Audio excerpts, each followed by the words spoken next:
समय, दिन और महीने जैसे जैसे बीतते जा रहे थे, सुरीली का दुख और गुस्सा दोनों ही बराबर मात्रा में बढ़ता जा रहा था।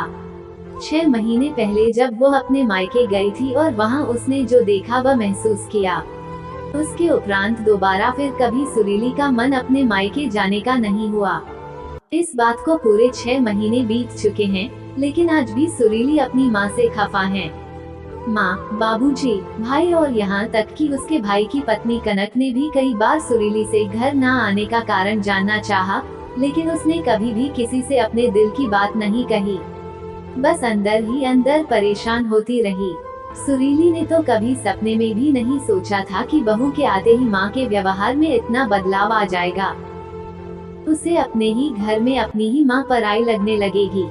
माना कि उसका भाई सारांश माँ बाबूजी का अकेला बेटा है और अब माँ बाबूजी को सारांश और उसकी पत्नी के साथ ही रहना है, लेकिन वह भी तो उनकी एक ही बेटी है।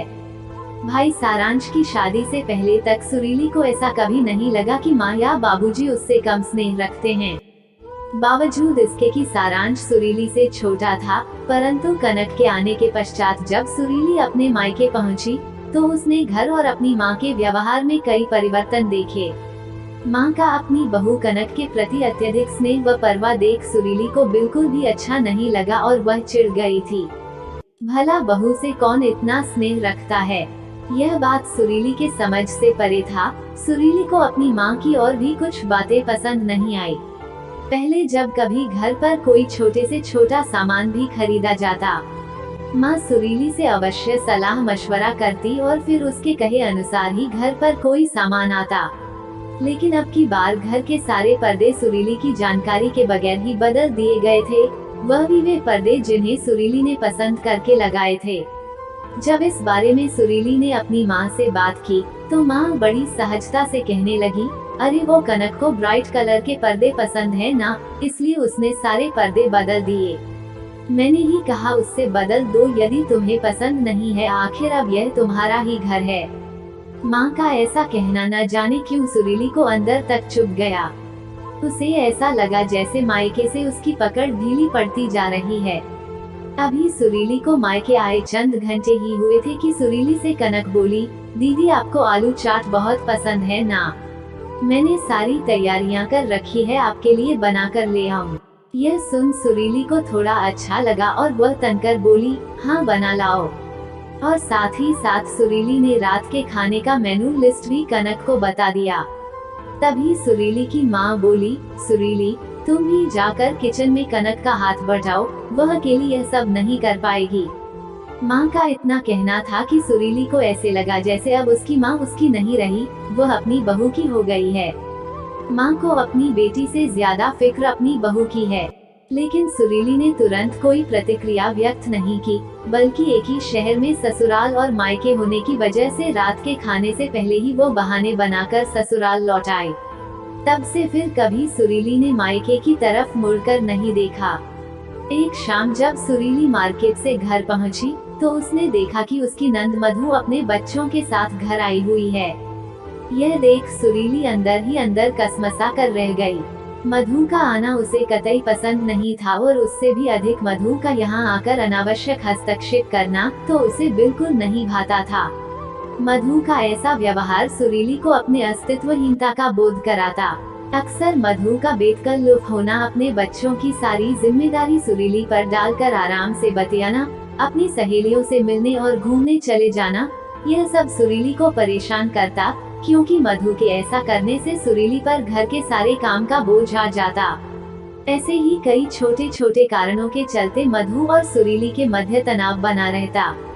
मधु को देख सुरीली कुछ कहे बगैर ही सीधे किचन की ओर चली गई, क्योंकि वह जानती थी कि थोड़ी ही देर में मधु और उसके बच्चे अपनी फरमाइशों की झड़ी लगा देंगे। जैसे ही सुरीली किचन में गई, उसका पारा चढ़ गया और वह तमतमाती हुई किचन से बाहर आकर अपनी सासू माँ से बोली, अम्मा जी, किचन का पूरा सेटअप किसने चेंज किया? सासू माँ कुछ कहती उससे पूर्व ही उनके करीब बैठी मधु बोल पड़ी, भाभी, लुक वाइज किचन का सेटअप बिल्कुल भी अच्छा नहीं लग रहा था और फ्रिज की वजह से किचन कंजेस्टेड लग रहा था। माइक्रोवेव भी सही जगह पर नहीं था, इसलिए मैंने ही सबकी जगह बदल दी। मधु का इतना कहना था कि सुरीली और मधु के बीच कहासुनी हो गई। सुरीली गुस्से से अपने कमरे में आ गई और आंसू बहाने लगी। माँ से वैसे ही सुरीली नाराज चल रही थी, सो उसने अपने बाबूजी को फोन पर सारा वृतांत कह सुनाया।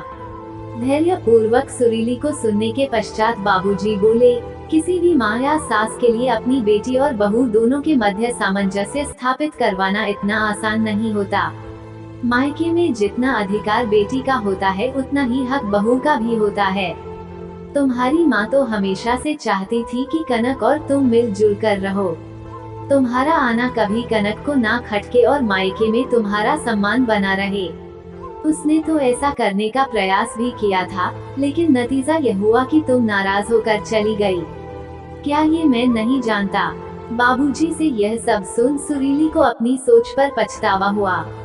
उसके मन में अपने माँ के प्रति जो गुस्सा और गलतफहमी थी वह अब दूर हो चुकी थी।